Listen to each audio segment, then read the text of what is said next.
السلام عليكم ورحمة الله وبركاته. اللهم صل وسلم على سيدنا محمد وعلى آله وصحبه أجمعين. ازيكم يا حبايب قلبي؟ عاملين ايه؟ وحشتوني جدا جدا جدا. انا مصورتش معاكم من زمان ونزلتش فيديوهات من زمان. اعذروني بقى، والله كنت تعبانة جدا. انتوا عارفين، بصوا، شغل المطبخ اي بهدلة تشوفوها في حياتكم ارحم بكتير من وجع السنان. فانا كان ضرسي عندي نصه مكسور كده، كان وجعني. هو ده اللي منعني ان انا اسجل الفترة اللي فاتت. بس والله العظيم وحشتوني جدا جدا. قلت النهارده بقى بما ان انا كويسه الحمد لله، اقوم كده واتنشط واعمل معاكم روتين بتمنى ان هو يعجبكم. اول حاجه بقى نسمي الله ونبدا. اول حاجه نعمل الفطار بتاعنا. انا صحيت الفجر، طبعا صليت، ما نمتش غير لما صليت، وبعد كده نمت، قمت الساعه 10 الصبح. قومت العيال بقى، نزلت جبت الطلبات دي وقومت العيال فطرنا. قلت احضر معاهم الفطار علشان نفطر سوا. قليل جدا جدا لما بنفطر سوا، بفطر لوحدي. بس النهارده بقى قومت البيت كله علشان نتعود ان احنا نقوم بدري للمدرسة. ننام بدري ساعة ونقوم بدري ساعة. فقلت يلا علشان يتعودوا على الصحيان بدري نقوم نفطر سوا.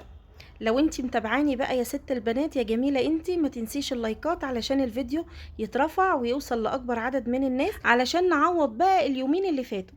ولو انتي لسه جديدة يا ست البنات ولسه بتشوفي الفيديوهات بتاعتي، اهلا بيكي في بيت أمونة.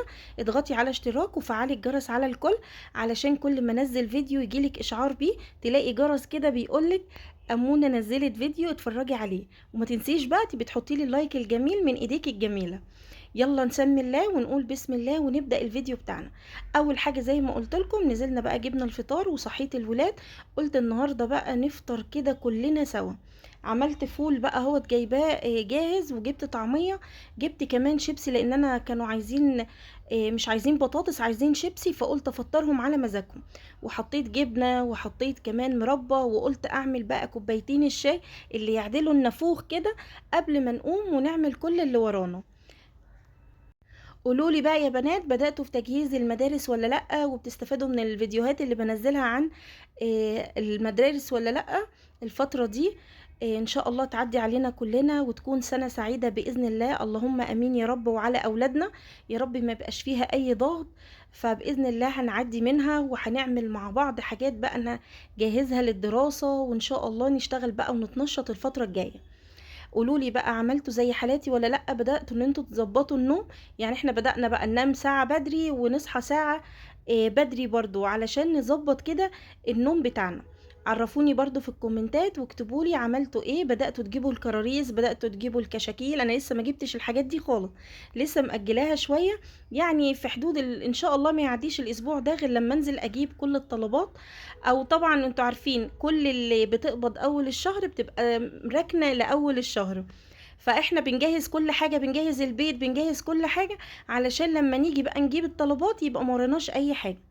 بعد ما خلصت بقى فطار وشربنا الشاي، قلت اقوم بقى اخد اوضه الاولاد انضفها واخليها زي الفل.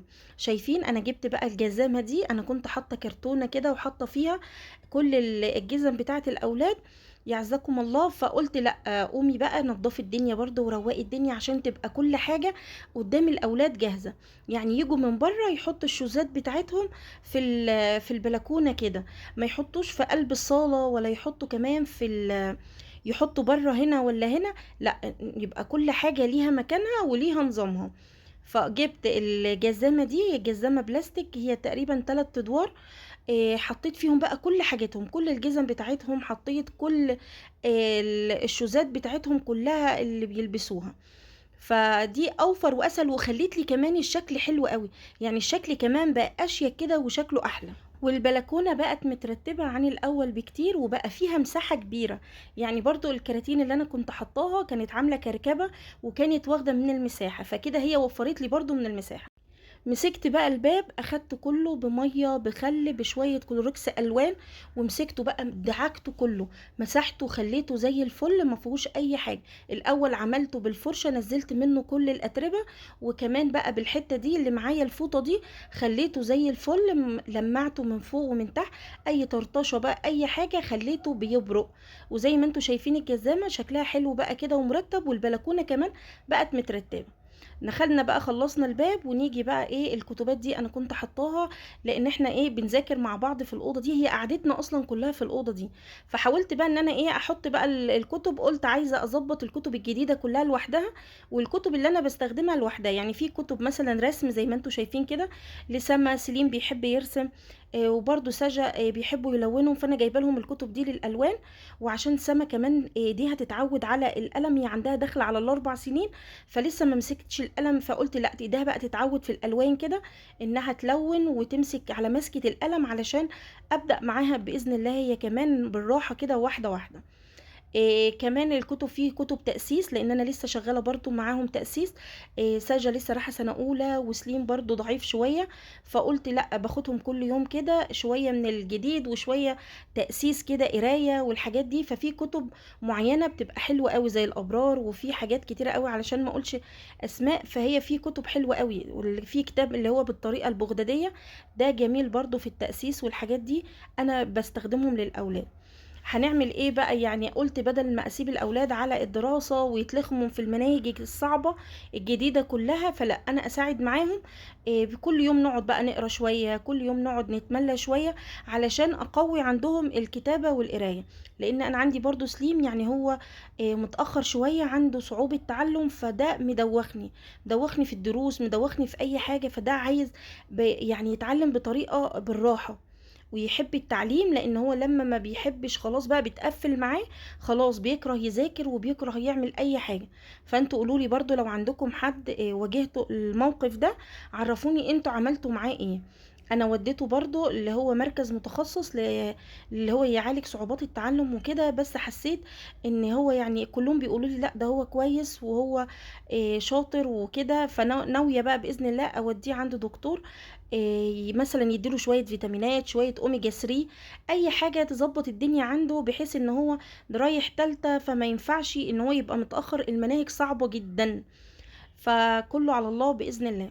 مسكت بقى السراير، مسكتها عدلتها وغيرت بقى الملايات. انا عامه يا ولاد انا بغير الملايات دي يعني مرتين في الاسبوع بتاعه اوضه الاولاد. ممكن ساعات والله 3 مرات لما بيكونوا هم بقى مبهدلين لي الاوضه. لان انتوا عارفين زي ما قلت لكم احنا قعدتنا كلها في الاوضه دي. ساعات بقى بيدخلوا يناموا معايا، يعني انا السراير ما بتكفيناش، فممكن الولاد هم اللي يناموا هنا، وباخد البنات معايا في الاوضه بتاعتي بيناموا معايا. وساعات والله كلهم بيجوا ورايا جري في الاوضه بتاعتي علشان التكييف، فبينام بقى في اي حته، كل واحد بينام في اي حته، ما بيقولش لا. ومسكت بقى هنا الدولاب بقى اديته التلميعة برضو بنفس النظام، المية بالخل بالكلوريكس الالوان كده، بس مسحت بقى بالمناديل على طول، ما سبتش المية كده تبقى على الخشب، اديته التلميعة علشان لو في اي اتربة ولا في اي حاجة. وبالذات ان الكورنيش اللي هو في الدولاب ده بالوردة دي بتلم اتربة كتير قوي، فلازم ايديا تبقى فيها على طول وامسحها على طول. وكل ما انوي بقى يا بنات اروح اجيب الطلبات اللي هعمل بيها الدولاب، عشان عايزه اديله الجزء اللي تحت ده تلميعه حلوه كده، والحاجات اللي فيها الرطوش اللي هي باينه فيه.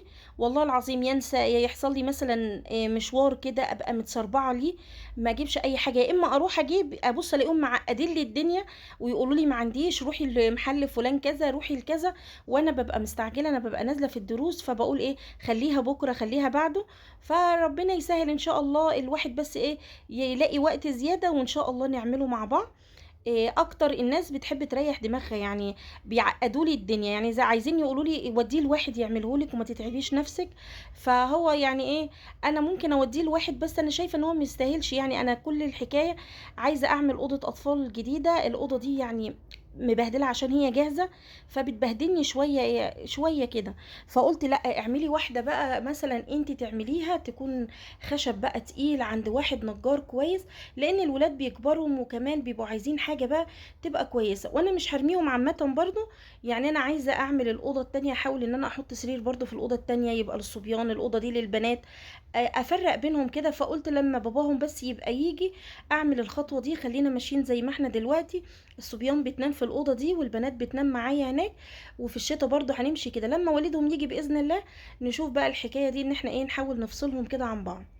مسكت بقى حطيت برضو الكلوريكس على وكمان في شوية ديتول على المية، ورحت حطاهم على الارض واديتها بقى، وكلور. الكلور اهم شيء يخلي الارض زي ما انتوا شايفين بتبرق كده. وبالمقشه بقى، لان انتوا عارفين دي اوضه اطفال وقعدتنا فيها، فممكن تلاقوا بقى مثلا اللي بتاكل سندوتش ينزل منه مثلا مربى يلزق في الارض، اللي بيشرب شاي، اللي بيشرب مثلا اي عصير، اي حاجه بينزل مثلا على الارض، فممكن ما يتمسحش على طول، او هم يمسحوه ما يمسحوهوش كويس. فقلت لا، اخد الاوضه بقى اديها الدعكه المعتبره، والمسحه النظيفه دي اخليها زي الفل. وفعلا خليتها زي الفل بتبرق، وما شاء الله ريحتها تجنن. الكلور بقى مع الديتول خليتها كده ريحة نظافة. وخدت البلكونة، وكمان وقفت التصوير لان انتوا عارفين البلكونة دي صغيرة قوي. فوقفت تصوير بقى وشلت الجزامة وشلت كله، لان المية بتروح لغاية السور، بتقف كلها عند السور. فقلت لأ، بالشرشوبة كده ونشفتها كويس قوي، وخليتها زي الفل زي ما انتوا شايفين كده، وسبتها بقى تتهوى خالص لغاية ما تنشف تماما. هنا بقى استعنت بالشباب وشلنا السرير، لان السجادة كانت كبيرة شوية، قلت احطها تبقى لايقة على المكان، وكبيرة وواسعة. بدل الحتت اللي انا بحطها دي حطيتها بقى في الطرق، لان هم اصلا كانوا بتوع الطرقة اللي بره. فقلت بدل ما اشتري دلوقتي مشاية كبيرة، لا احط كل حاجة واستغل السجادة دي. هي كبيرة واخدة الارض يعني الاوضة كلها. على فكرة الاوضة اوسع من كده، مش باينة في التصوير، بس المسافة بين الدولاب والسرير اوسع من كده. انا بصور حتى بقول ايه الضيق ده، لا هي في الحقيقة اوسع من كده. احنا بنقعد وبنحط فيها ترابيزة صغيرة كده وبناكل. يعني احنا بناكل وبنشرب وبنذاكر، وحياتنا في الأوضة دي في الجزء ده. الجزء اللي بره مريحينه شوية علشان يفضل نظيف كده بدل هدة الحيل، مع اني والله برضو بيضطر وبدخل فيه تنظيف على طول. هنا بقى كنت علقت على شوية الغسيل، قلت اخد شوية الغسيل دول. كان عندي دور هو واحد، قلت مش كتير، بدل ما اسيبه واكوم عليه غسيل تاني، لا يا بنتي خديهم اول باول كده وتنشطي. هو هيجيلي غيره، يعني انا ربنا هيرزقني بغيره ان شاء الله وباذن الله. مش مستاهله ان انا اكوم بقى غسيل على غسيل، حتى لو شويه صغيرين يتنشروا على الحبال كده، لغايه ما نخلص اليوم نخلص شغل البيت، هنلاقيهم تمام ونشفوا معانا. وطلعت بقى البلكونه، لقيت الدنيا كانت ضللت كده في البلكونه عندي، مفيش شمس. فقلت خلاص يلا نشريهم فرصه، بدل ما الشمس لسه تلف تاني والاقيها عندك. فقلت لا، انا ما بستحملش اصلا الحر. انا بصوا كنت من الناس اللي بحب الحر جدا، واكره الشتاء. اقول الشتاء لا، انا مش عايزه شتاء، مش قادره امشي في الشوارع، الدنيا بايظه، الدنيا كلها طينه وكده. لا انا بحب الصيف، حتى بحر وبلاويه بحب الصيف. فلا، الشتاء حلو، الشتاء جميل، انا مستنياه بفارغ الصبر. الحر اللي الواحد شايفه جهنم وبئس المصير دي اللي الواحد عايش فيها، والله العظيم يخليني لما يجي الشتاء بصوا ارقع زرغوطه كده، واحب الشتاء وابقى جميل. ماله الشتاء، حله محشي تدفي كده، شويه عدس يدفهم، الطبيخ الحلو كله في الشتاء، تعرفي تاكلي، تعرفي تنامي، وعلى الاقل بتشغلي الدفايه او بتشغلي البطاطين بقى وتحطيها عليكي وبتدفي. مع لمة الولاد الدنيا بتبقى زي الفل، وبتبقى دفى وجميلة جدا. غير الصيف، الصيف لا فيه مروحة نافعة والله العظيم، وعشان تشغلي التكييف على طول وتظبطيه كهربا بقى. الكهرباء ما اقولكمش، يمكن في الدفايه بنسيب الدنيا تدفي بس شويه وبعد كده افصلها، ما برضاش انام واسيبها شغاله. بخاف بصراحه هي تدفي الاوضه وبعد كده احنا مستغطيين بننام بقى. لكن الصيف مفيش حاجه محوقه فيه، لا دفايه لا قصدي مروحه ولا تكييف ولا اي حاجه والله العظيم نافعه معاه. الدنيا حر، تشتغلي في الاوضه جوه بالتكييف تلاقي الدنيا تمام وتعرفي تنامي وتبقي زي الفل. تصحي علشان تشوفي الدنيا. الحر في المطبخ، المطبخ حر جدا. اللي عامل لي الحوض ده في الوش. انا لو دي شقتي كانت شقتي وكنت بأسسها، عمري ما كنت عامله الحوض كده في الوش، كنت هخليه تحت الشباك في الجنب كده. يعني الشباك على طول باصص لدراعي كده، لو انتوا شايفين باصص للحنفيات، هو جنب على طول الحوض. فلا انا كنت حطيته كده، وحطيت البوتاجاز هنا، كان وانا بغسل كان يبقى حتى طراوه، وانا كمان بطبخ يبقى طراوه. لكن ده تصميم المطبخ ده لا مش عاجبني خالص. باذن الله وان شاء الله لما ربنا يكرم كده و ربنا يوعده بشقة بقى تمليك يعمل اللي هو عايزه. لو فيها شباك صغير هكبره، هخليه شباك كده زي بتوع الأوض، أخليه كبير ويفتح كده للناحيتين هنا جرار، يعني نص مقفول ونص مفتوح، دي برضو رخامة فيه. لا ده أنا هسيب بقى الدنيا تدخلي هوا كده. كنت عايزة اشتري المراوح الجديدة اللي هي طالعة جديدة دي، اللي هي الصغيرة. دورت عليها لقيتها، والله والله دي ارحم. بس انا بقول يعني مش مستاهله الحكايه كلها شهر ولا حاجه وتلاقي الدنيا اصلا بدات خلاص ترطب، وندخل في الخريف بقى والشتاء، فهي هجيبها دلوقتي هركنها بعدين. انا ساعات لما بلاقي ان الدنيا حر قوي ومش قادره اقفل المطبخ، ببقى خلاص اجيب المروحه الكبيره اوقفها عند التلاجة جنب التلاجة كده، تجيب لي الهوا. هي بتضايقني قوي في ان انا بقعد تطفي لي النار بتاعه الطبيخ بس بتطري لي الدنيا. كفايه ان الهوا بس بيضرب كده ايه في اللبس اللي انا لابساه ولا في جسمي كده يطري لي الدنيا، ما سخنش كده. كل اللي عندهم الغده عارفين ان هم لا بيستحملوا لا صيف ولا بيستحملوا الشتاء. في الشتاء بتبقى الدنيا ساقعه قوي بيقرص كده، والصيف بتلاقي ان الدنيا حر، الجسم بيسخن بطريقه يعني احس خلاص، احس ان انا هنفجر. شفتوا كده لما تحطوا مثلا شاحن كده بطارية في الكهرباء وتبصوا تلاقوا ان هو سخن قوي، تحس انه هيفرقع. انا بحس ان انا كده كل اللي اعمله ان انا ادخل تحت الدش، المية الساقعة دي تطفي لي بقى ايه كل السخونية والنار ديت. إيه، والواحد يحس ان هو خلاص بقى ان هو كده بقى فريش، ويبدأ يكمل اليوم بتاعه. لقيت كده معرفش اكمل. فربنا يعديها الايام دي على خير يا رب، وكل ايام ربنا حلوة الحمد لله. بس الواحد مش مستحمل الحر ده، يعني ربنا يكون في عون الناس اللي بتشتغل في الشوارع والناس والله العظيم اللي في المحلات، وربنا يكون في عونكم. اي حد بيشتغل، اي ست موظفة شابوه ليكي، ربنا يكون في عونك يا رب ويقويكي. اي حد بيشتغل في الحر ده وبيطلع شابوه. ستات بقى طبعا اللي بتنزل السوق، اللي بتنزل تجيب الطلبات، كمان اللي بتروح الدروس اليومين دول، برضو شابوه ليكي. انتي اوعي تستقلي بنفسك، ده انتي ست مفيش بعد كده. انك بتستحملي الحر وبتيجي تعملي شغل البيت وبتيجي تعملي اللي وراكي وتذاكري لاولادك. اوعي تستقلي بنفسك، اوعي اي حد يقلل منك ولا يقلل من قيمتك باي موقف باي حاجة. اوعي تستمحي لاي بني ادم ان هو يقلل منك. انتي قوية جدا، تستاهلي كل خير. جميلة جدا، زي ما يكون شكلك انت جميلة جدا في كل حالاتك. انت مش مطالب منك ان انت كل يوم تبقي بصي واقفة كده زي اللي بنشوفهم على التيك توك، واللي بنشوفهم هنا وبنشوفهم هنا. لا انت ست الستات، ما تخليش حد يقلل منك، ما تخليش حد يخليكي يقلل ثقتك في نفسك. لا انت كفاية اللي انت بتقومي بيه. يعني كأم اللي بتشتغل برا او بتشتغل في البيت تشوف امور بيتها، الدنيا عندك زي الفل على طول، ولادك كويسين بتذاكري لهم، ده شابوه ليكي. اوعى حد يخليكي كده يقلل منك ولا يقولك انت عامله كده ليه ولا ايه ولا ايه. ده احنا تمام قوي، احنا زي الفل.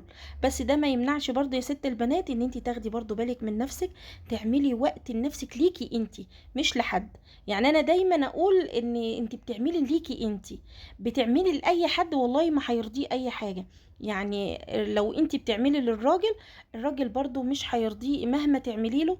ومثلا شاف بره ولا بص بره، مش هيشوف اي حاجه، هيفتكر ان انت بتراضي فيه علشان مثلا تثبتي له ان انت احسن من غيره او كذا كذا. لا انت حلوه علشان انت حلوه. انت بتاخدي بالك من نفسك عشان تثبتي لنفسك ان انت لسه فيكي الروح، ان انت لسه فيكي الحياه جميله وعايزه تعيشيها. الحياه بس مش مطبخ، مش غسيل مواعين، مش نجري ورا العيال طول النهار. لا الحياة لازم نعيشها ونشوف نفسنا فيها.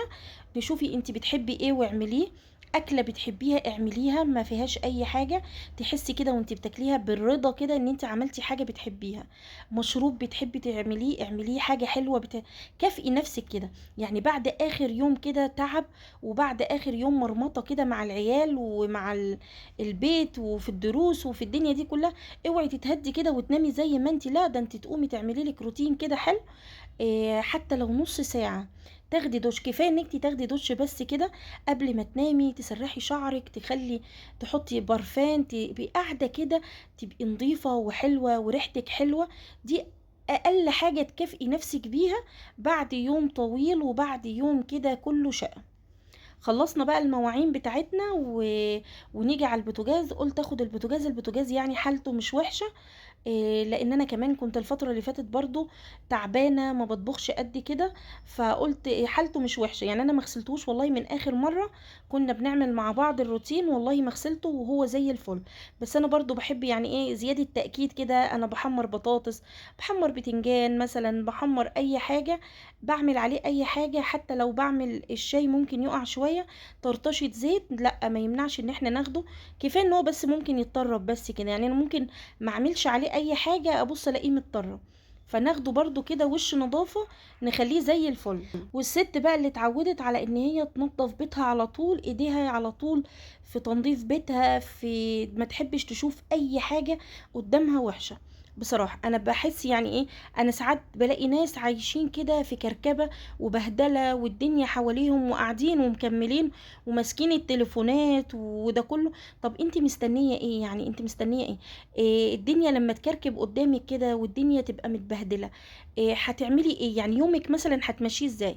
هيخلص بقى تعملي اللقمه للعيال وبعد كده خلاص وشكرا ودمتم. ومواعين النهارده تتحط على مواعين بكره، الدنيا متبهدله. الارض مثلا باقي اكل مثلا واحنا بنغرف بيقع في الارض. الاولاد بتدخل مثلا تحط اي حاجه، بتجيب اي حاجه ممكن توقع على الارض. نسيب ده على ده ونلاقي يوم بكره جر بعده، وتلاقي ريحة المطبخ مش كويسة، ريحة البيت مش كويسة، طاقة البيت نفسها مش نظيفة ومش كويسة. البيت اللي بيبقى نظيف كده وريحته حلوة، بتلاقيه على طول طاقته حلوة واليوم بيبقى حلو وبيعدي على خير كده، وتلاقي الخير زاد فيه. البيت بقى اللي هو تسيبيه وتكركبي الدنيا عليه، والله العظيم ده بيبقى طاقته وحشة، وتحس ان هو كئيب وحر ومطرب. ما اقولكمش بقى. فانت قومي وتنشطي، مش هتاخدي اي حاجه. اعملي لك روتين معين، اعملي لك روتين كده امشي عليه. انا واحده من الناس اللي كنت مثلا بنام متاخر وبصحى متاخر، والاقي الدنيا عندي كركبت، والاقي الدنيا عندي برضو اخدت وقت طويل طول النهار بشتغل. انا ما بسيبش البيت مش نظيف بس طول النهار بشتغل، فده برضو كان بياخد وقتي كله وبيهلك صحتي. انا طول النهار ورا الحاجه كده، لا لازم اعمل لي روتين وامشي عليه. من يوم ما عملت لي بقى روتين معين ومشيت عليه، والدنيا بقت عندي زي الفل وتمام. هعمل لكم فيديو كامل عن الروتين اللي انا مشيت عليه، خطوات كده كنت بمشي عليها خلت عندي زي الدنيا زي الفل. مسحت البتاع بقى اللي هي الترابيزه اللي جنب البوتاجاز، وحطيت بقى غسلت الزياته من بره كده وحطيت فيها الزيت. ما كانش عندي خل، اكتشفت ان انا ما عنديش خل، فهشتري باذن الله خل بقى لما انزل واحطها في برضو الازازه بتاعه الخل. هنا بقى في الكاتل حطيت ميه وحطيت خل، وكان عندي شويه ملح ليمون حطيتهم. قلت بقى لقيت فيه رواسب كده، بقالي كتير ما غسلتش الكاتل، فلقيت فيه رواسب كده اللي هينزلهم طبعا الخل وشويه ملح الليمون، وممكن شرايح ليمون لو انت ما عندكيش خل ليمون. هسيبهم بقى يغلوا مره واتنين كده، هتلاقيه بينزل بلاوي. يعني انا شوفوا بوريكم الميه عامله ازاي، الميه فيها زي جير ابيض كده ولونها متغير. هسيبها برضو علشان اغسل بقى الكاتل بنفس الميه اللي فيها الملح الليمون، علشان الازاز كده يبرق ويبقى نظيف ويبقى زي الفل، عشان اضمن ان كل حاجة عندي نظيفة. مسحت الرخامة، مسحت كمان اللي هو طقم الشاي والسكر. انا كنت غسلت بتاعة السكر، الولاد كانوا بيشربوا كركديه فحطوا لي معلقة الكركديه في السكر، بوظت لي كله، خليته كله كركديه السكر كله. وطبعا السكر جه فيه كركديه بقى زي المية كده، فاخدتها غسلتها هي لوحدها. هتلاقي الدنيا ومسحت مكنة شايفين بقى القهوة، مسحت الخطوة دي؟ الاير فراير. انا جبت اير بقى فراير ما النهارده بشغلهاش مشانة اليومين المطبخ كده، دولت كده. جميلة جميلة الكهرباء جميلة. عندي مش عارفة بتسحب قوي، فبس بإذن الله هشغلها الفترة الجاية كده علشان ناكل برضو أكل صحي. كمان بوريكم الكاتل اهوت بقى زي الفل، والدنيا عندي بقت زي الفل. مسحت، كنست ومسحت، فرشت السجادة، حطيت بقى بخور علشان المطبخ يبقى ينور كده ويبقى زي الفل. يا رب تكونوا استمتعتوا معايا النهاردة في الفيديو بتاع النهاردة. وحشتوني جدا والله، حبيت ان انا اعمل لكم فيديو طويل شوية. ده روتين يومي كله لغاية ما خلصت كده تنظيف المطبخ. ما عملتش لسه غدا، باذن الله بقى نبقى نصور واحنا بنعمل غدا. يا رب اليوم تكونوا استفدتوا منه، ونكونوا قدمت لكم اي حاجة، واكون على قد المسؤولية ان فيديوهاتي تعجبكم. اللهم امين يا رب. بشكركم جدا جدا، انا بحبكم. نفسي اجيب فيديو ان شاء الله من بكرة. اكتبوا لي بس الاسماء بتاعتكم كده في الكومنتات، الناس الجديدة كلها، الناس القديمة حبايب قلبي عارفاها كلها، واللي بيتفاعلوا معايا. من بكرة بقى هشكركم اسم اسم في الكومنتات، لان انتوا تستحقوا اكتر من كده كمان. اشوفكم على خير، والسلام عليكم.